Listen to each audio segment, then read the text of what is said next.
Bienvenidos al espacio de historia de France 24. Mi nombre es Álvaro Cordero. El expresidente Alberto Fujimori es probablemente la figura política peruana más controversial de las últimas décadas. El exmandatario es amado y odiado por los peruanos, y la reciente aprobación del Tribunal Constitucional de este país para sacarlo de prisión ha vuelto a encender la llama de la polémica. Crímenes de lesa humanidad, autoritarismo o corrupción son algunos de los escándalos que marcaron su gobierno entre el año 1990 y el 2000. Alberto Fujimori llegó al poder en un momento crítico para Perú. Para finales de la década de 1980, el país andino sufría una de las hiperinflaciones más elevadas del planeta y estaba envuelto desde hacía décadas en un conflicto armado contra la guerrilla maoísta Sendero Luminoso, que había dejado decenas de miles de víctimas. Una crisis que este ingeniero de ascendencia japonesa supo aprovechar postulándose como un candidato diferente a los partidos tradicionales de Perú. Su principal reto a su llegada a la presidencia fue mejorar la situación económica peruana. Con una política neoliberal comenzó a privatizar empresas clave del sector público para atraer inversión extranjera y logró reducir la hiperinflación que azotaba al país desde hacía años. Estos resultados elevaron su popularidad entre la población. El otro punto fuerte de sus políticas de gobierno fue la lucha contra el terrorismo.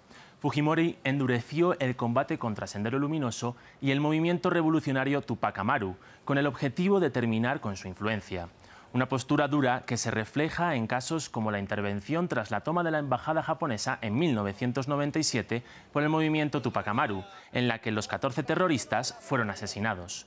Sin embargo, esta política también alentó la financiación y el apoyo a grupos paramilitares que operaban como escuadrones de la muerte contra todo civil sobre el que hubiera una sospecha de colaboración con la guerrilla. Algunas de estas acciones fueron actos de violencia indiscriminados contra la población civil. El 3 de noviembre de 1991 se produjo la masacre de Barrios Altos, en la que fueron asesinadas 15 personas que estaban en una reunión vecinal. Y en julio de 1992, 9 alumnos y un profesor universitario fueron asesinados en La Cantuta por tener supuestos nexos con Sendero Luminoso. No vamos a permitir que terroristas que han matado, que han asesinado, han cometido atentados en contra del pueblo y en contra del país sean liberados. No va a haber tal liberación, amigos. Desde un comienzo, Alberto Fujimori mostró tener un carácter con tendencia al autoritarismo, algo que se confirmó en 1992. El 5 de abril de ese año, el mandatario se dio un autogolpe de Estado en el que, con ayuda del ejército, se tomó el Congreso y las sedes judiciales.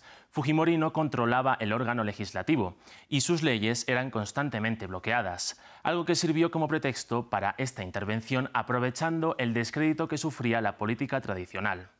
Tras el Fujimorazo, su poder aumentó y fue reelegido en 1995. Su segundo mandato comenzó con un plan de salud pública que fomentó la esterilización entre mujeres de bajos recursos, con el objetivo de frenar la pobreza en el país. Una medida polémica que lo fue más cuando se empezaron a denunciar esterilizaciones forzadas en condiciones infrahumanas a mujeres indígenas y pobres de áreas especialmente rurales.